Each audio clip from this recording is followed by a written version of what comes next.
ಎಲ್ಲರಿಗೂ ನಮಸ್ಕಾರ. ನಾನೇ ನಿಮ್ಮ ಈಶ್ವರ್. ವೆಲ್ಕಮ್ ಟು ದ ನಿಮ್ಮ ಈಶ್ವರ್ ಚಾನಲ್. ಸೊ ವಿಡಿಯೋನ ಶುರು ಮಾಡೋಕ್ಕೂ ಮುನ್ನ ನಿಮ್ಮ ಈಶ್ವರ್ ಚಾನಲ್ನ ಸಬ್ಸ್ಕ್ರೈಬ್ ಮಾಡ್ಕೊಳ್ಳಿ. ಬನ್ನಿ ವಿಡಿಯೋನ ಶುರು ಮಾಡೋಣ. ಸೊ ಇದು ಈಗ ರೀಸೆಂಟಾಗಿ ನೋಡಿರುವಂಥ ವಿಷಯ ಏನೋ LPG ಶಾರ್ಟೇಜ್ ಅಂತ ಎಲ್ಲ ಕಡೆನೂ ಬರ್ತಾ ಇದೆ. ಸೊ ಅದು ಅಫಿಷಿಯಲಿ ಗೌರ್ಮೆಂಟು ಹೇಳೈತೆ. ಸೊ ಈಗ ಏನಾಗೈತೆ ಅಂತಂದರೆ ಕೆಲವರು ಸೋಷಿಯಲ್ ಮೀಡಿಯಾದಲ್ಲಿ ಈ ಪೆಟ್ರೋಲ್ ಡೀಸೆಲ್ ಕೊರತೆ ಅಂತ ಹೇಳ್ಬಿಟ್ರು, ಶಾರ್ಟೇಜ್ ಅಂತ ಹೇಳ್ಬಿಟ್ರು.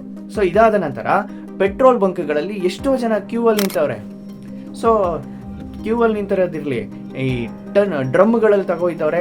ಸೊ ಆಮೇಲೆ ನೀರು ಕುಡಿಯೋಂಥ ಒಂದು 20 ಲೀಟರ್ ಕ್ಯಾನ್ ಇರುತ್ತಲ್ಲ, ಆ ಕ್ಯಾನಲ್ಲಿ ಪೆಟ್ರೋಲ್ ತಗೋಯ್ತವ್ರೆ.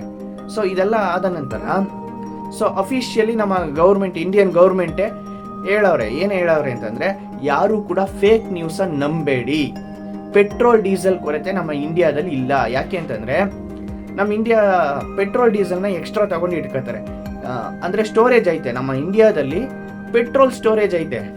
ಪೆಟ್ರೋಲ್ ಡೀಸೆಲ್ ಅಂದರೆ ಕ್ರೂಡ್ ಆಯಿಲ್ ಅಂತಾರೆ. ಸೊ ಇಂಗ್ಲೀಷಲ್ಲಿ ಕ್ರೂಡ್ ಆಯಿಲ್ ಅಂತಾರೆ.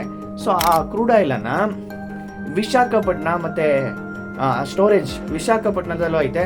ನಮ್ಮ ಕರ್ನಾಟಕದ ಪಡೂರು ಮತ್ತು ಮಂಗಳೂರಲ್ಲೂ ಕೂಡ ಪೆಟ್ರೋಲ್ ಡೀಸೆಲ್ ಸ್ಟೋರೇಜ್ ಐತೆ. ಸೊ ಯಾರು ಕೂಡ ಟೆನ್ಷನ್ ಆಗೋದು ಬೇಡ. ಸೊ ನಮ್ಮ ಕರ್ನಾಟಕದಲ್ಲಿ ನಮ್ಮ ಇಂಡಿಯಾದಲ್ಲಿ ಇಂಡಿಯನ್ ಗೌರ್ಮೆಂಟೇ ಹೇಳೈತೆ. ಸೊ 74 ದಿನ ಅಂದರೆ ಈಗ ಎಲ್ಲರೂ ಕೊಡ್ತಾವ್ರಲ್ಲ, ಅದನ್ನೆಲ್ಲ ನಿಲ್ಲಿಸಿದ್ರು ಕೂಡ 74 ದಿನ ಪೆಟ್ರೋಲ್ ಬಂದದಂತೆ, ಪೆಟ್ರೋಲ್ ಡೀಸೆಲ್ ಬಂದದಂತೆ. ಸೊ ಅದ್ರ ಬಗ್ಗೆ ಏನು ತಲೆ ಕೆಡಿಸ್ಕೊಂಡಂಗಿಲ್ಲ. 74 ದಿನ ಅಂದರೆ 2 ತಿಂಗಳಿಗೆ ಎಷ್ಟು, 60 ದಿನ. 74 ದಿನ ಅಂದರೆ ಅದಾದ್ರೆ 2.5 ತಿಂಗಳು. ಸೊ ಅದೇ ಥರ ಪೆಟ್ರೋಲ್ ಡೀಸೆಲ್ನ ನಮ್ಮ ಇಂಡಿಯಾ, ನಮ್ಮ ಭಾರತ 40 ಕಂಟ್ರಿ ಹತ್ರ ಇಸ್ಕೊತಾ ಇದೆ. ಸೊ ಬೈ ಮಾಡ್ತಾವ್ರೆ.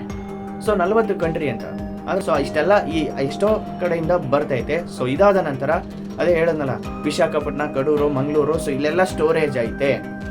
ಆ ಕ್ರೂಡ್ ಆಯಿಲನ್ನು ಟನ್ ಗಂಟೆ ಅಂದರೆ MMT ಅಂತಾರೆ, million metric ton. So ton ಗಂಟ್ಲೆ ಇಟ್ಟವ್ರೆ ಅಂಡರ್ ಗ್ರೌಂಡಲ್ಲಿ. ಸೊ ಏನು ತೊಂದರೆ ಇಲ್ಲ. ಸೊ ಇದಾದ ನಂತರ ಈಗ ನಾನು ವಿಡಿಯೋ ಮಾಡ್ತಿರುವಂಥ ಸಂದರ್ಭದಲ್ಲಿ ನಿನ್ನೆ ಯಾವುದೋ ಒಂದು ವಿಡಿಯೋ ಹಾಕಿರುವಂಥ ಸಂದರ್ಭದಲ್ಲೇ ನಮ್ಮ ಇಂಡಿಯಾಗೆ ಇರಾನ್ ಹರ್ಮುಲ್ ಜಲಸಂಧಿ, ಸೊ ಆ ಜಲಸಂಧಿಯ ದಾಟಿ ಫಸ್ಟ್ ಶಿಪ್ ಬಂದಿದೆ, ಮುಂಬೈ ಪೋರ್ಟಲ್ಲಿ ಐತೆ.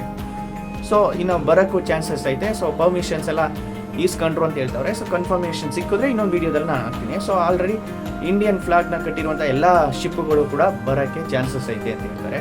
ಸೊ ಬಂದರೂ ಕೂಡ ಈ ವಾರೆಲ್ಲ ಕರೆಕ್ಟಾಗಿ ಯುದ್ಧ ಎಲ್ಲ ಸರಿಯಾದರೂ ಕೂಡ ನಮ್ಮ ಇಂಡಿಯಾಗೆ ಶಿಪ್ ಬಂದರೆ ರೇಟ್ ಜಾಸ್ತಿ ಆಗುತ್ತೆ. ಅದು ಹೆಂಗೆ ಅಂತ ಹೇಳ್ತೀನಿ. ಸೊ ಈ ಶಿಪ್ಗಳು ಕೂಡ ಹೋಗೋಕ್ಕೆ ಯೋಚನೆ ಮಾಡ್ತಾರೆ. ಯಾಕೆ ಅಂತಂದರೆ ವಾರ್ ಇಶ್ಯೂನ ಅಂತ ಕೇಳಿದ್ರೆ ಇಲ್ಲ. ಸೊ 1% ಇದ್ದಂಥ ಶಿಪ್ ಇನ್ಶೂರೆನ್ಸ್ನ 5% ಮಾಡವ್ರೆ. ಸೊ ವಾರ್ ಸರಿಯಾದರೂ ಕೂಡ, ಈ ಯುದ್ಧ ನಾರ್ಮಲೈಸ್ ಆಗಿದ್ರೂ ಕೂಡ ರೇಟ್ ಜಾಸ್ತಿ ಆಗಲಿಕ್ಕೆ ಚಾನ್ಸಸ್ ಐತೆ. ಸೊ LPG ಗ್ಯಾಸ್ ರೇಟ್ ಜಾಸ್ತಿ ಆಗಲಿಕ್ಕೆ ಚಾನ್ಸಸ್ ಐತೆ. ಈಗ ಪೆಟ್ರೋಲ್ ಡೀಸೆಲ್ಗೆ ಬರೋಣ. ಈಗ ಡ್ರಮ್ಮು ಮತ್ತು ಡ್ರಮ್ಗಳಲ್ಲಿ ದೊಡ್ಡ ದೊಡ್ಡ ಕ್ಯಾನ್ಗಳಲ್ಲೆಲ್ಲ ಪೆಟ್ರೋಲ್ ತೀಸ್ಕೊಯ್ತಾವ್ರಲ್ಲ. ಸೊ ಇದೆಲ್ಲ ಇಲ್ಲೀಗಲ್. ಸೊ ಇದು ಲೀಗಲ್ ಅಲ್ಲ, ಇಲ್ಲೀಗಲ್. ಸೊ ಇಲ್ಲೀಗಲ್ ಅಂತ ಗೊತ್ತಿಲ್ಲದೇ ಎಷ್ಟೋ ಜನ ತಗೋಯ್ತವ್ರೆ. ಸೊ ಈ ಥರ ಎಲ್ಲ ಮಾಡಬಾರ್ದು. ಬಟ್ ಗೌರ್ಮೆಂಟಿಂದ ಅನೌನ್ಸ್ಮೆಂಟೇ ಬರುತ್ತೆ. ಅದೇ ಪೆಟ್ರೋಲ್ ಡೀಸೆಲ್ ಕೊರತೆ ಆದರೆ ಅವರೇ ಹೇಳ್ತಾರೆ. ಸೊ ಇದರ ಬಗ್ಗೆ ನಿಮ್ಮ ಅನಿಸಿಕೆಯನ್ನು ಕಮೆಂಟಲ್ಲಿ ಹೇಳಿ. ಇನ್ನೊಂದು ವಿಡಿಯೋದಲ್ಲಿ ನಿಮ್ಮನ್ನು ಮೆಂಟ್ ಮಾಡ್ತೀನಿ. ಅದೇವರೆಗೂ ಟಾಟಾ ಬೈ ಬೈ. ಹಾಗೆ ನಿಮ್ಮ ಈಶ್ವರ್ ಚಾನಲ್ನ ಸಬ್ಸ್ಕ್ರೈಬ್ ಮಾಡ್ಕೊಳ್ಳಿ. ನಿಮ್ಮ ಈಶ್ವರ್ ಚಾನಲ್ನ ಸಬ್ಸ್ಕ್ರೈಬ್ ಮಾಡ್ಕೊಳ್ಳಿ. Thank you.